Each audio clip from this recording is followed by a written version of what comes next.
recientemente en mi parroquia se suicidó una niña de 15 años porque la dejó su novio.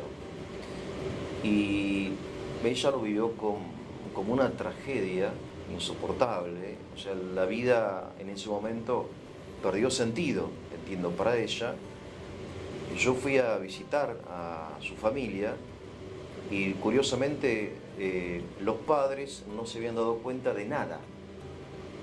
Y eran padres bastante atentos, aparentemente, ¿no?, con sus hijos. Pero en un día común, después de cenar, fue al garage, fríamente, con una frialdad realmente increíble, realizó esta cosa sobre el auto de su papá, ¿no? Y me pregunto, ¿no? Y bueno, no es la primera vez que veo esto, siempre pensando en que, siendo la adolescencia, la juventud, una época donde uno tiene toda la vida para vivir, ¿no?, como nos decían a nosotros, tenés todo por vivir, todo por hacer, la vida por delante. Sin embargo, aparentemente la vida de repente parece como carente de sentido, o un sufrimiento intolerable, ¿no? Entonces, yo pienso muchas veces en los padres. Contame un poco acerca, en primer lugar, de la adolescencia como grupo de riesgo, y después qué deberían hacer los padres para percibir signos de esto, ¿no? Para prevenir. Sí, sí. Sí, sí. Bueno, por empezar vamos a hablar justamente del adolescente, y del adolescente que no solamente es nuestro adolescente argentino o latinoamericano, Sí. sino de la adolescencia en el mundo. Sí. Porque esto es un problema, como te explicaba en otros momentos, que está en todo el planeta. Sin más, hace unos días me consultaron desde otro lugar, en el otro extremo de nuestro planeta, que justamente es Corea del Sur, donde se suicidó una cantante muy importante de K-pop, ¿no?, en Corea, y esto ha ocasionado un movimiento emocional muy fuerte en sus seguidores, en los fans, ¿no?, que por lo general son adolescentes. Ahora, a propósito, discúlpame, tengo una pregunta. ¿Puede ser que el suicidio tenga algo de mimético, en el sentido, si un ídolo de la música o de no sé qué se suicida, eso es una conducta atrayente para los adolescentes? En la realidad es una conducta que se toma como una resolución. Sí. Y justamente ahí quería enganchar Sí. esto que vos me decías del adolescente, ¿no? Sí. ¿Qué pasa con un adolescente cuando por ahí quizás se pelea con el novio, con la novia, entra en crisis y irrumpe inmediatamente el acto suicida? Sí. La realidad es que muchas veces los adolescentes están atravesados, como te decía, de múltiples factores que están influyendo, y es justamente la persona que hace equilibrio, un externo, en este caso un novio, una novia, a la cual yo me aferro profundamente. Ese aferrarse es tratar de alguna manera de aferrarse a la vida. Pero la realidad es que es algo efímero, claro, porque si nos ponemos a pensar, un otro no puede cargar con toda la frustración y las historias no resueltas, claro, de la persona que acompaña. En este punto focal, ¿qué es lo que sucede muchas veces en los adolescentes? Las dificultades grandes de no poder cumplir las expectativas que muchas veces los padres ponen en sus hijos, sí, genera una presión interna muy fuerte. Se entrecruzan situaciones donde los padres quedan como aturdidos frente a estos actos, y la realidad es que en muchos casos, Eugenio, la familia, papá, mamá, familiares cercanos, se sienten culpables. El punto es cómo no me di cuenta de lo que estaba sucediendo. Sí, exactamente. Se nos escapó casi de entre las manos esta situación.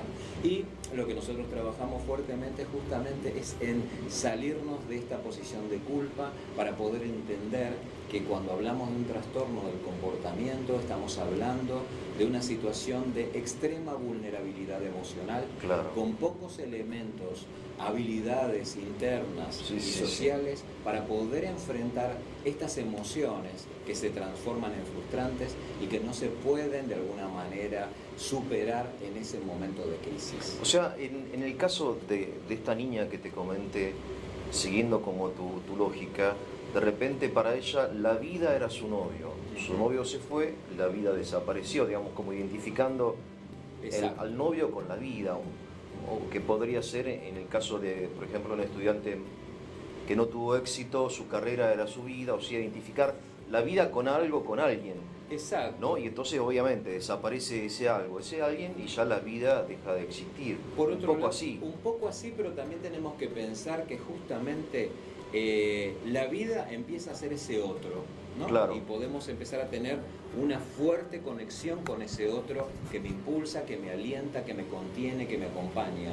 Y sin ese otro, tal vez la vida que me queda es una vida intolerable. Es una vida tal vez de sufrimiento, Claro. o de enfrentar, sin esta persona que me sostenía, Claro. enfrentar situaciones muy difíciles que por sí sola la persona no tiene elementos internos para poder hacerlo.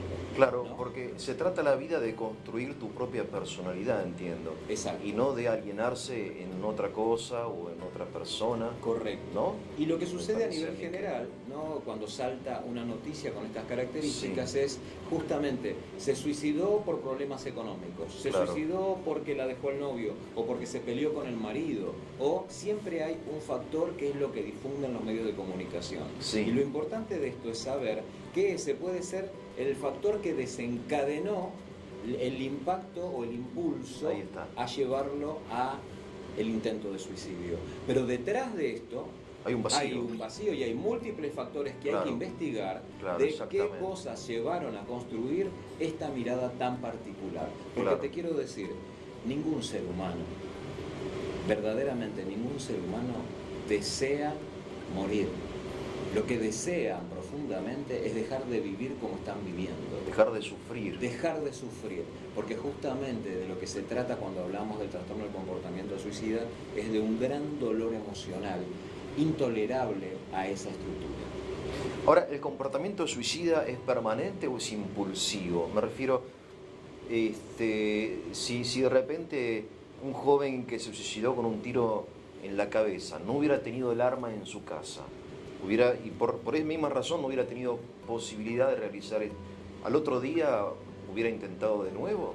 ¿Entendés lo que quiero preguntar? Por supuesto. Sí, Bueno, la realidad es que el trastorno del comportamiento suicida tiene todo un proceso de elaboración. empieza con donde un pensamiento, algo Exacto. así. Y previo al pensamiento Sí. hay distintas fases que van a ir dando base Sí. a la posibilidad de que aparezca ese pensamiento negativo. Bien, Que de alguna manera lo que va a anclar ese pensamiento negativo es una fase específica a la cual nosotros llamamos ideación suicida. Y esa fase tiene características muy específicas.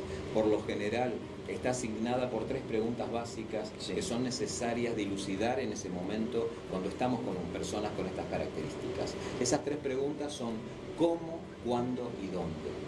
La persona, cuando ya tiene la ideación suicida instalada y la ve como una vía regia para poder resolver Sí. todas sus dificultades, Sí. porque para ellos es una resolución, por supuesto, no saludable, pero resolución, Sí, sí, sí. en esas preguntas empieza a pergeñarse un plan estratégico. ¿Cómo? ¿Cómo, cuándo y dónde? O sea, entiendo que la persona que está en una situación existencial dramática, que está sufriendo, que perdió su familia o su trabajo, le dicen que tiene un cáncer, o sea, un cáncer terminal, lo que sea, está como en un cuarto oscuro, de repente ve una puerta con el nombre suicidio.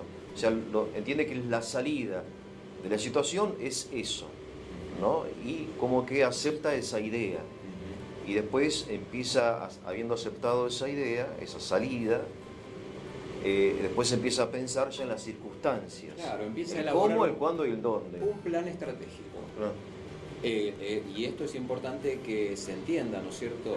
¿Cómo? El método. El método. El método, que puede ser el arma, la soga, el tren, el veneno, las pastillas, pueden ser infinitas cosas, puede ser una combinación de métodos. Sí. Todo eso surge de la cabeza de la persona.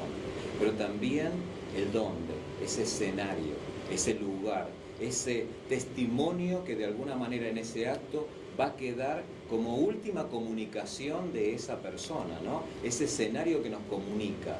Pero por sobre todas las cosas, la pregunta más que nos implica un mayor riesgo Sí, justamente es ¿cuándo?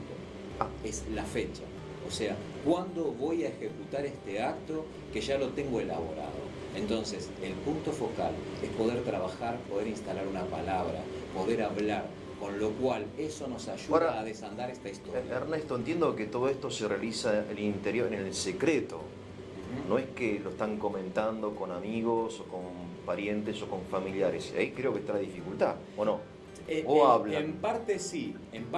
Lo que pasa es que tiran mensajes codificados. Ah. Y entonces el punto focal y lo que más nos lleva a poder hablar con la comunidad, con la sociedad toda, Sí.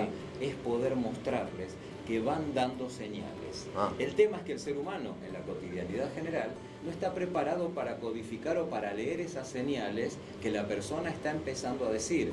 ¿Sí? Empieza a hablar de cuando no estoy más, ya me van a extrañar, se va a resolver todo pronto. Empiezan a tirar mensajes codificados que nos están encaminando a pensar justamente, ¿por qué me dice esto?